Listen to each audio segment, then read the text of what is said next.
हम सभी को मालूम है कि हरियाणा के हल्का बड़ौदा में आगामी 3 नवंबर को विधायक के पद का उपचुनाव होने जा रहा है।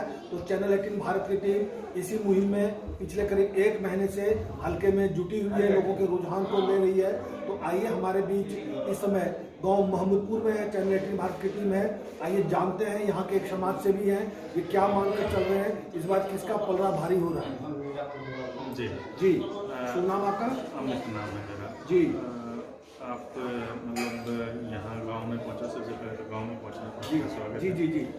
और मेरा ऐसा मानना है कि मीडिया का एक बहुत ही अहम योगदान होता है। जी, जी, जी, चाहे वो चुनाव से जुड़ा हो, किसी भी प्रकार के मीडिया को चौथा स्तंभ कहा जाता है। जी। तो सबसे पहले तो जो आज एक ट्रेंड है, मैं उससे आपको अवगत करा दूँ कि एक निष्पक्ष पत्रकारिता भी अपने आप में एक चैलेंज बन गया जी जी जी। जो लोगों का बहुत बड़ा आरोप है कि जो गोदी मीडिया जो लगातार उससे बचा जाए और एक स्वच्छता से और साफ सुथरा प्रचार किया जाए। जी जी। तो इसी दिशा में आगे बढ़ते हुए भारतीय जनता पार्टी ने दूसरी बार भाई योगेश्वर पर विश्वास दिखाया है जी। और लोगों को भी धीरे धीरे भारतीय जनता पार्टी के विकास कार्यों पर विश्वास हो रहा है। एक दूसरी चीज यहाँ निकल के सामने आ रही है, माननीय श्री कृष्ण उन्ना के स्वर्गवास के बाद ये जो बाई इलेक्शन हो रहा है, देखिए धारणाएं बदलती हैं, बदलनी भी चाहिए। और जैसे बाई इलेक्शन सरकार के फेवर में जाता है, ऐसी संभावनाएं जो सामान्य अगर हम आंकड़े उठा के देखें, लेकिन बाई इलेक्शन में कभी आपके इस हल्के में इंडियन नेशनल लोकल आ गई थी। देखिए बाई इलेक्शन में कौन जीता कौन हारा ये जनता जनार्दन तय करती है, लेकिन एक सामान्य जो फ्लो होता है उसकी बात की कि बाई इलेक्शन सरकार के साथ जाता है। दूसरी बात, एक प्रत्याशी जो कमल भारतीय जनता पार्टी का अभी तक बड़ौदा के अंदर नहीं खिला है, तो इसको खिलाने के लिए इस कमल को यहाँ पूरी तरीके से इसको यहाँ लोगों के बीच आके काम करने के लिए योगेश्वर जी प्रयास कर रहे हैं। देखिए मुद्दा क्या है, इस वक्त मुद्दा क्या है? इस वक्त मुद्दा जैसे कुछ देर पहले आपके विचार के माध्यम से सुना कि पहलवान क्या दाव लगाएंगे, विकास का होगा। विकास एक बड़ा मुद्दा है। ये अगर विकास के मुद्दे की बात करते हैं, विपक्ष में जो सशक्त विपक्ष जिसको मानकर चल रहा है वो कांग्रेस पार्टी है। कांग्रेस पार्टी कहती है कि एंड चुनाव के वक्त में ये विकास के मुद्दा को एक मुद्दा बना रहे हैं, ठीक है, जो कि जुमलेबाजी है। तो आप क्या कहना है? देखिए विपक्ष कहीं ना कहीं जो सरकार को यहाँ घेर रहा है वो एक मायने में सही है, लेकिन ये सत्ता का दृष्टिकोण तय करेगा कि उनका जो ये विकास का मुद्दा है ये जुमला है या इसको अमली जमा पहनाया जाएगा, ये आने वाला भविष्य तय करेगा। और अगर भारतीय जनता पार्टी की ने एक सामान्य से ये कहा है कि अगर इन विकास कार्यों को जमीन से नहीं जोड़ा जाए तो आप भारतीय जनता पार्टी के प्रत्याशी को 4 साल बाद पुनः बदल सकते हो। ये आपके विवेक पर निर्भर करेगा कि आपका बौद्धिक स्तर क्या कहता है। आप सरकार उनका एक सामान्य भारतीय जनता पार्टी के जो उम्मीदवार है, जननायक जनता पार्टी का समर्थन भी है उनको इस बार। पिछली बार यही उम्मीदवार थे आपके, जो विश्व प्रसिद्ध पहलवान योगेश्वर दत्त की बात कर रहे हैं आप, तो पिछली बार वो भारतीय जनता पार्टी के उम्मीदवार थे। इस बार जेजेपी के साथ गठबंधन भी आता, क्या उसका कितना फायदा आपको मिलता हुआ नजर आ रहा है? देखिए फायदा तो जरूर है, एक और एक दो, यानी जो 3 जो त्रिकोणीय मुकाबला था वो बहुत ही कांटे की टक्कर, तो उसमें मार्जिन लगभग जहाँ तक मेरी जानकारी 4000 के आसपास का ही मार्जिन था। ये मुकाबला अपने आप में एक रोमांचक है और लोकतंत्र के पर्व में एक त्यौहार की तरह है। सबसे पहले सबसे निवेदन और एक है कि इस लोकतंत्र के पर्व का मजा लिया जाए, अपने वोट के अधिकार को अपनी सोच समझ और विवेक के अनुसार इसका प्रयोग किया जाए। क्योंकि राजनीतिक पार्टियां, राजनीतिक दल आएंगे जाएंगे, लेकिन अपना आपसी भाईचारा बना रहना चाहिए। अपने विवेक के अनुसार काम करें, अपनी वोट का सदुपयोग करें और अपनी वोट की चोट से सरकार हो, पक्ष हो, विपक्ष हो, प्रयास करें कि उनकी वोट की जो चोट है वो किस प्रकार से लोकतंत्र के लिए कितनी प्रभावी है, क्योंकि आने वाले लोकतंत्र के लिए वोट का अपने आप में बहुत गहरा महत्व है। आप मीडिया में निष्पक्षता की बात कर रहे थे, चैनल 18 भारत निरंतर इस निष्पक्षता को कायम रखते हुए आपके बड़ौदा हल्के में जो रुझान आ रहे हैं उसको दिखाने का काम कर रहा है। तो हम एक बात करेंगे, जिस तरह से राजनीतिक दलों का जो समीकरण है उसमें अगर जाति आधारित बात करते हैं उसको झुटलाया नहीं जा सकता। आप क्या मानकर चलते हैं बड़ौदा हल्के में? यही सबसे बड़ी विडंबना है जी।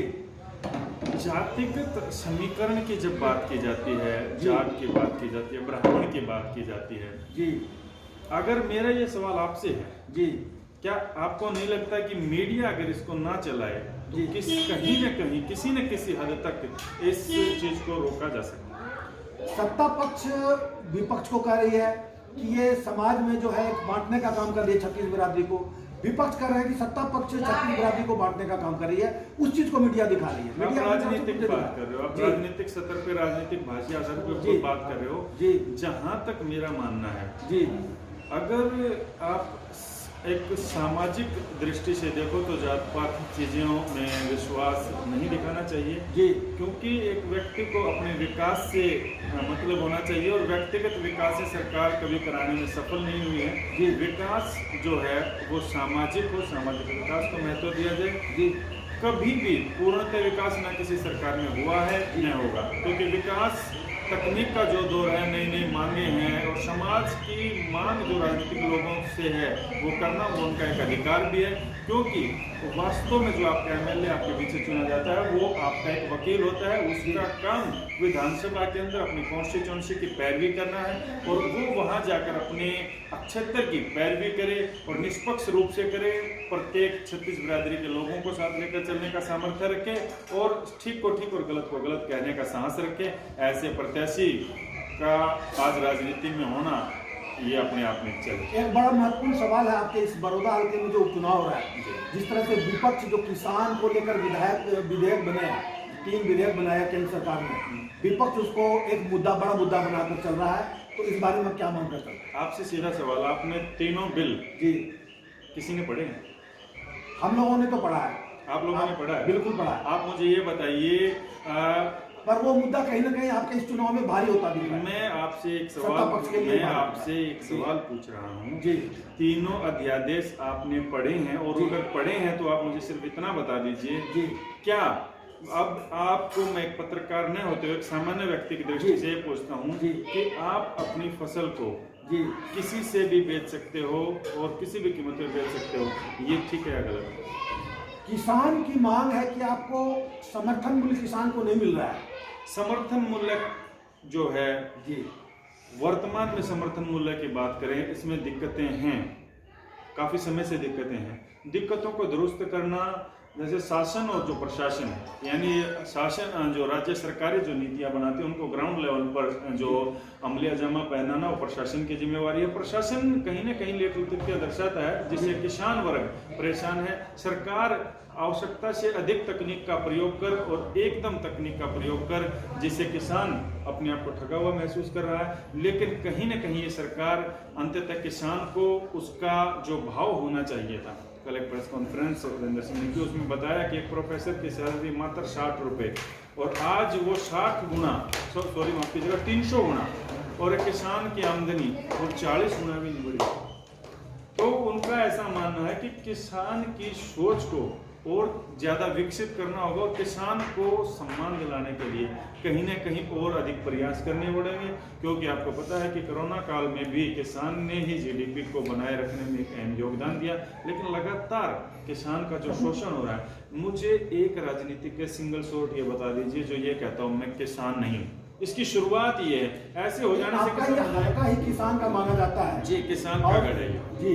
तो आखिर में आप एक युवा हैं और आप एक समाज सेवी भी हैं, तो बड़ौदा हल्के के जनता को क्या संदेश देना कई चाहते हैं? चीजें हैं, अगर दूरदृष्टि से देखा जाए, अगर आप इन अध्यादेशों की बात करें तो आप इनको, मेरा आपसे अनुरोध है कि आप इनका पूर्णतः अध्ययन करें, आपको इनकी पूरी जानकारी नहीं है।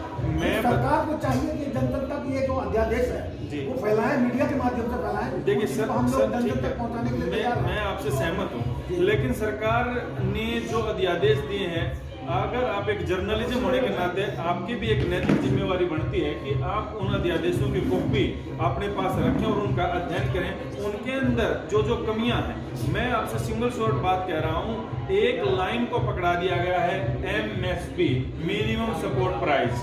मिनिमम सपोर्ट प्राइस को कह रहे हैं कि हमें लिख के दे दो, ठीक बात है, किसानों की बहुत ही अच्छी बात है। इससे पहले लिख के दिया था, अब काट दिया, या तो ये हो कि इससे पहले एमएसपी लिख के दे रखा था और अब काट दिया। अध्यादेश में एमएसपी को लेकर ही जो बात कही गई, मेरा सवाल आपसे पुनः है, इससे पहले एमएसपी लिख के दे रखा था जो अब काट दिया, विरोध उस चीज का है जो चीजें लिख के दे रखी हो और उसको काट दिया गया हो। दे ही नहीं रखा था। एमएसपी एक इस प्रकार से है, ये एमएसपी आपका अधिकार है, एमएसपी से कम खरीद नहीं होगी, लेकिन सरकार की कुछ परिस्थितियां हैं, सरकार की खरीद पे जेबेडी हो, कपास हो, गेहूं हो, धान हो, जिन जिन चीजों के न्यूनतम समर्थन मूल्य है, एक सिंगल शॉट किसान लेकर आओ जिसका गेहूं न्यूनतम समर्थन मूल्य पे खरीदनी है, तो कुछ चीजें हैं, कपास की नरमे की बात करें, ये चीजें न्यूनतम समर्थन मूल्य से कम पे बिक रही हैं, बाजरा भी बिक रहा है, लेकिन बताया कि प्रशासन कहीं न कहीं इसके लिए जिम्मेवार है।